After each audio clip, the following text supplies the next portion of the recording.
जय हिंद साथियों, unique classes with Sonu channel में आपका स्वागत है। आज के इस वीडियो में हम पढ़ेंगे कक्षा 10 विषय विज्ञान चैप्टर 4 कार्बन एवं उसके यौगिक। तो आइए स्टार्ट करते हैं बिना देरी किए हुए। पहला प्रश्न हमारा, एल्कीन श्रेणी का प्रथम सदस्य है। उत्तर एथिलीन। एल्कीन श्रेणी का प्रथम सदस्य कौन है? एथिलीन है। ब्यूटेन में क्रियात्मक समूह है greater than C equal to 0। तो ये क्या है? ब्यूटेन में क्रियात्मक समूह है। एसिटिक अम्ल का IUPAC नाम है। उत्तर एथेनोइक अम्ल। एसिटिक अम्ल का IUPAC नाम क्या है? एथेनोइक अम्ल है। नेक्स्ट, एसीटोन का IUPAC नाम है प्रोपेन। एसीटोन का IUPAC नाम क्या है? प्रोपेन है, प्रोपेनोन है। एसिटिक अम्ल में कितने अम्लीय H परमाणु हैं? उत्तर 1। एसिटिक अम्ल में कितने अम्लीय H परमाणु हैं? 1।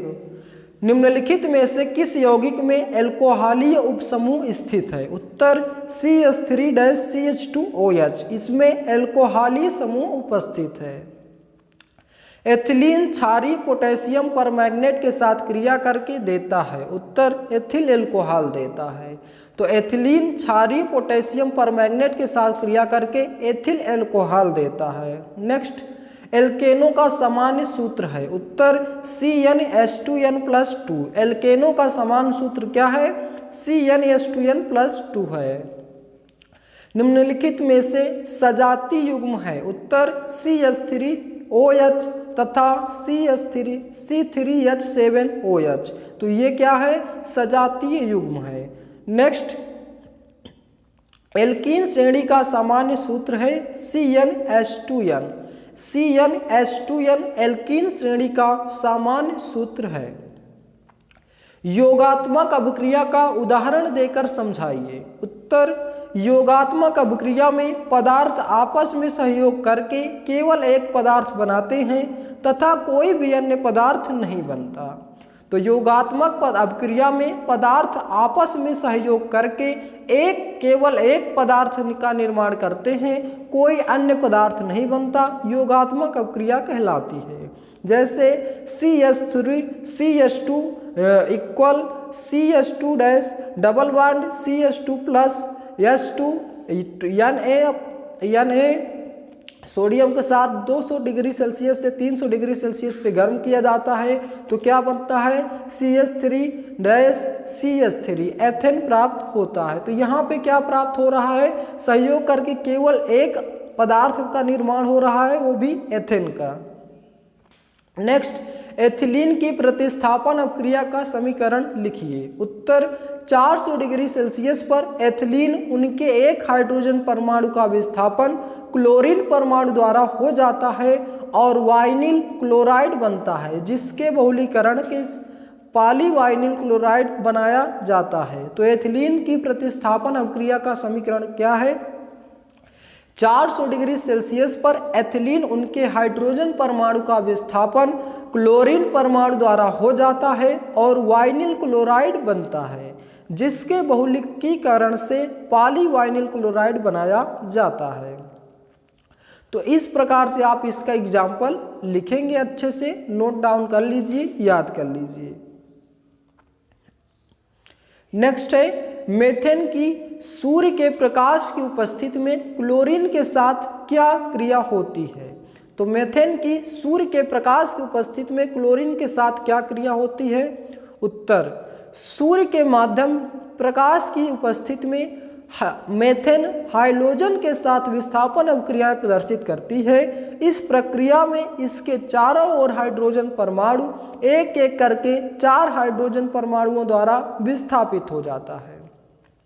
तो सूर्य के माध्यम प्रकाश की उपस्थिति में मेथेन हाइड्रोजन के साथ विस्थापित अभिक्रियाएं प्रदर्शित करती है।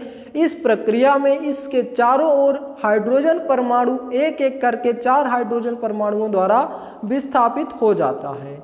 यहाँ पे आप देख सकते हैं CH4+Cl2 डैश HCl+CH3Cl क्या प्राप्त हो रहा है? Methyl chloride. तो इस प्रकार से आप इसका एग्जाम्पल लिखेंगे, अच्छे से नोट डाउन कर लीजिए। नेक्स्ट प्रश्न हमारा, एथिल अल्कोहल के 2 प्रमुख उपयोग लिखिए। उत्तर पहला, शराब तथा अन्य अल्कोहली पेय पदार्थ बनाने में। दूसरा, यह एक अच्छा विलायक है। तो एथिल अल्कोहल के दो प्रमुख उपयोग क्या है? शराब तथा अन्य अल्कोहली पेय पदार्थ बनाने में, और यह एक अच्छा विलायक है। नेक्स्ट प्रश्न, आप निम्नलिखित परिवर्तन किस प्रकार करेंगे? केवल रासायनिक समीकरण दीजिए एसिटिक अम्ल से मेथेन। तो एसिटिक अम्ल से मेथेन कैसे प्राप्त करेंगे? केवल रासायनिक समीकरण देना है, तो आप इसको अच्छे से नोट डाउन कर लीजिए और एक दो बार लिख करके जितने भी केमिकल यानी कि रासायनिक समीकरण हैं, फार्मूले हैं, तो इन सभी को आप क्या करेंगे? लिख करके प्रैक्टिस करेंगे। आप सोचें कि केवल याद कर लें तो ऐसा संभव नहीं है, ये तुरंत ही भूल जाएगा। तो इसलिए आप इस समीकरण को अच्छे से नोट डाउन करके बस लिख करके बार बार प्रैक्टिस करेंगे तो याद हो जाएगा। नेक्स्ट, एसिटिक अम्ल के दो उपयोग लिखिए। पहला, प्रयोगशाला में अभिकर्मक के रूप में, दूसरा कृत्रिम सिरका बनाने में। तो एसिटिक अम्ल का प्रयोग दो तरीके से किया जाता है। ये दो उपयोग है इसके, प्रयोगशाला में तो अभिकर्मक के रूप में और कृत्रिम सिरका बनाने में इसका उपयोग किया जाता है। अब आइए बात करते हैं लघुत्तरी प्रश्न की।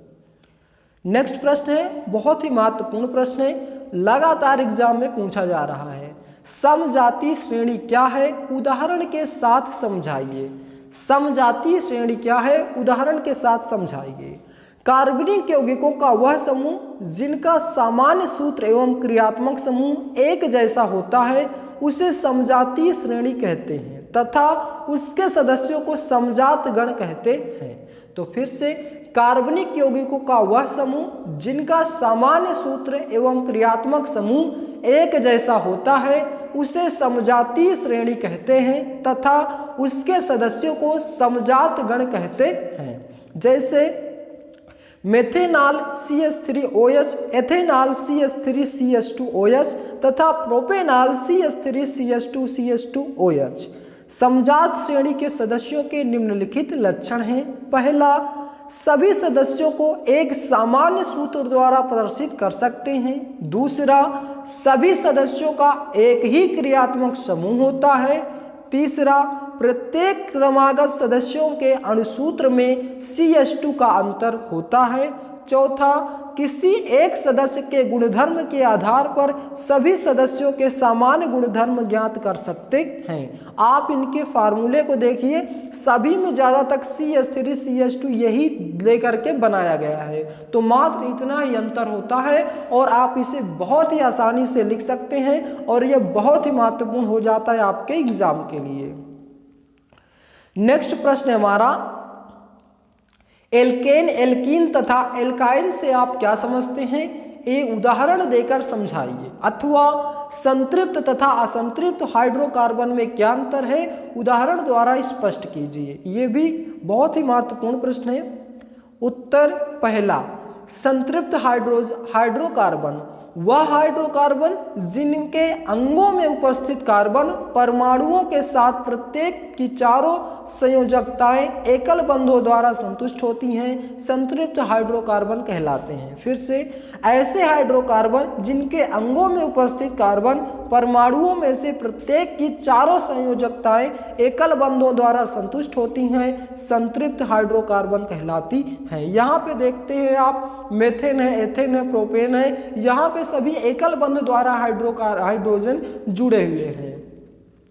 तो इस प्रकार से आप इसको अच्छे से लिख लेंगे और इसका फार्मूला भी आपको लिखना होगा कि इनका सामान्य सूत्र CnH2n+2 होता है। इन श्रेणी के यौगिकों को एल्केन अथवा पैराफिन भी कहते हैं और यह कम क्रियाशील होते हैं परंतु प्रतिस्थापित यौगिक बनाते हैं। दूसरा बात करते हैं असंतृप्त हाइड्रोकार्बन की। ऐसे हाइड्रोकार्बन जिनके अणुओं में उपस्थित कार्बन परमाणुओं के आपस में एक एक संयोजकता बंध बनाने के बाद कार्बन परमाणुओं की शेष संयोजकता को पूर्णतया संतुष्ट करने के लिए हाइड्रोजन परमाणु उपलब्ध नहीं होते और अणु में उपस्थित दो कार्बन परमाणुओं को आपस में दो ही द्विबंध या त्रिबंध बनाना पड़ता है, असंतृप्त हाइड्रोकार्बन कहलाते हैं। फिर से एक बार, ऐसे हाइड्रोकार्बन जिनके अणुओं में उपस्थित कार्बन परमाणुओं के आपस में एक एक संयोजकता बंध बनाने के बाद कार्बन परमाणुओं की शेष संयोजकता को पूर्णतया संतुष्ट करने के लिए हाइड्रोजन परमाणु उपलब्ध नहीं होते और अणु में उपस्थित दो कार्बन परमाणुओं को आपस में दो ही द्विबंध या त्रिबंध बनाना पड़ता है, असंतृप्त हाइड्रोकार्बन कहलाते हैं। तो यहाँ पे आप देखेंगे एथिलीन है जो कि CH एकल बॉन्ड और डबल बॉन्ड द्वारा एक दूसरे से कनेक्टेड हैं, और फिर एसिटिलीन है जो कि हाइड्रोजन के साथ तो सिंगल बॉन्ड लेकिन कार्बन के साथ ट्रिपल बॉन्ड में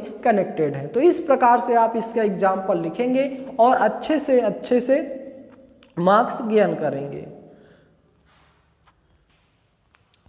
नेक्स्ट प्रश्न है हमारा, ये भी बहुत ही महत्वपूर्ण प्रश्न है।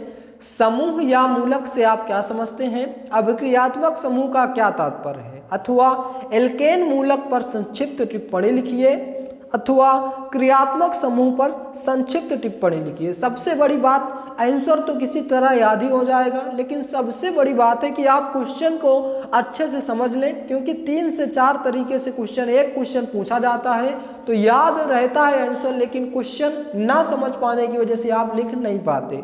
तो इसलिए क्वेश्चन लिख करके बार बार क्वेश्चन को भी याद कर लीजिए। उत्तर, कार्बनिक यौगिक प्रायः 2 भागों से मिलकर बने होते हैं। प्रत्येक भाग को समूह या मूलक कहते हैं। माना कि यौगिक R और X है, इसके 2 भाग निम्नवत होंगे। पहला R, प्रथम भाग एल्किन मूलक होगा और दूसरा द्वितीय भाग अभिक्रियात्मक समूह होगा। प्रथम भाग एल्किल समूह मूलक तथा द्वितीय भाग अभिक्रियात्मक समूह कहलाता है। एल्किल मूलक किसी संतृप्त हाइड्रोकार्बन के एक हाइड्रोजन परमाणु कम करने से प्राप्त होता है तथा यौगिक के भौतिक गुणों को प्रदर्शित करता है। अभिक्रियात्मक समूह, यह समूह यौगिक का वह भाग है जिस पर यौगिकों के रासायनिक गुणधर्म निर्भर करते हैं, अतः वे कार्बनिक यौगिक जिनका अभिक्रियात्मक समूह एक ही होता है रासायनिक गुणों में समान होंगे। नेक्स्ट प्रश्न है, निम्नलिखित यौगिकों के IUPAC नाम लिखिए। तो यहाँ पे ऐसे समीकरण दिए जाएंगे, आपको इनके डायरेक्टली IUPAC नाम लिखने होंगे। तो इसको आप डायरेक्टली याद कर लीजिए, क्योंकि इसको समझने में कम से कम 2-3 घंटे चाहिए और पूरे के पूरे तरीके से एक बेसिक से बताना पड़ेगा, तब ये समझ में आएगा।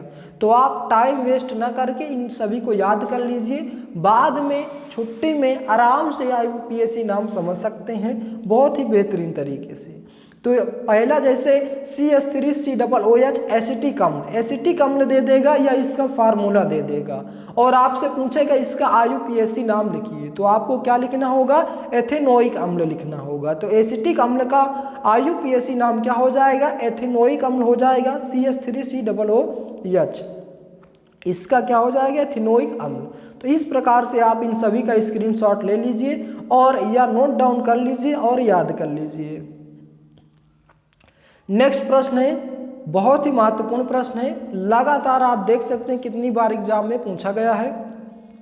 साबुन क्या है? इसके बनाने की रासायनिक अभिक्रिया लिखिए अथवा साबुनीकरण पर संक्षिप्त टिप्पणी लिखिए। फिर से, साबुन क्या है? इसके बनाने की रासायनिक अभिक्रिया लिखिए अथवा साबुनीकरण पर संक्षिप्त टिप्पणी लिखिए। उत्तर, उच्च अणुभार वाले मोनोकार्बोक्सिल अम्लों के सोडियम तथा पोटेशियम लवण साबुन कहलाते हैं तथा यह तेल और वसाओं के तनु NaOH या KOH द्वारा जल अपघटन से प्राप्त किए जाते हैं। इस क्रिया को साबुनीकरण कहते हैं। फिर से, उच्च अणुभार वाले मोनोकार्बोक्सिल अम्लों के सोडियम तथा पोटेशियम लवण साबुन कहलाते हैं। यह तेल और वसाओं के तनु NaOH या KOH द्वारा जल अपघटन से प्राप्त किए जाते हैं। इस क्रिया को साबुनीकरण कहते हैं। साबुन बनाने की रासायनिक अभिक्रिया, ये आपको रासायनिक अभिक्रिया अच्छे से लिख के प्रैक्टिस कर लेनी है और ये एग्जाम्पल जरूर आपको देना है, नहीं तो इसके मार्क्स आपको कट जाएंगे। नेक्स्ट प्रश्न हमारा, अच्छे साबुन की विशेषताएं लिखिए। अच्छे साबुन की क्या विशेषताएं होती? उत्तर, अच्छे साबुन के निम्नलिखित गुण होने चाहिए। पहला, प्रयोग में लाने पर साबुन चटकना नहीं चाहिए। जो चटक जाता है, देखते हैं आप, सूखने के बाद बीच बीच में फट जाता है साबुन, तो वो नहीं होना चाहिए। तो प्रयोग में लाने पर साबुन चटकना नहीं चाहिए। दूसरा, साबुन क्षार रहित होना चाहिए, क्योंकि क्षार वस्तुओं तथा त्वचा को हानि पहुंचाता है। क्षार वस्तुएं क्या करती? त्वचा को हानि पहुंचाता है। तीसरा, साबुन चिकना या मुलायम होना चाहिए, खुरदरा साबुन अच्छा नहीं होता। चौथा, साबुन अल्कोहल में विलय होना चाहिए। और पांचवा, साबुन में जल की मात्रा 10% से अधिक नहीं होनी चाहिए, यानी कि अल्कोहल यानी कि शराब में डालने के बाद साबुन पूरी तरह से विलय होना चाहिए। अब आइए बात कर लेते हैं विस्तृत उत्तरी प्रश्नों की। पहला प्रश्न जो कि बहुत ही महत्वपूर्ण है, किंडवन द्वारा एथेनॉल के निर्माण पर संक्षिप्त टिप्पणी लिखिए। किंडवन द्वारा एथेनॉल के निर्माण पर संक्षिप्त टिप्पणी लिखिए, अथवा एथिल अल्कोहल के निर्माण की प्रमुख विधियों का रासायनिक समीकरण देते हुए संक्षिप्त विवरण दीजिए। इसकी हाइड्रोजन अम्ल के साथ सांद्र सल्फ्यूरिक अम्ल के साथ 170 डिग्री सेल्सियस ताप पर क्या अभिक्रिया होती है? अथवा एथिल अल्कोहल बनाने की विधियों का वर्णन कीजिए। उत्तर, एथिल अल्कोहल बनाने की विधियां, एथिलीन को सांद्र H2SO4 में अवशोषित करके भाप द्वारा जल अपघटित करने पर एथिल अल्कोहल बनता है। कैसे बनता है?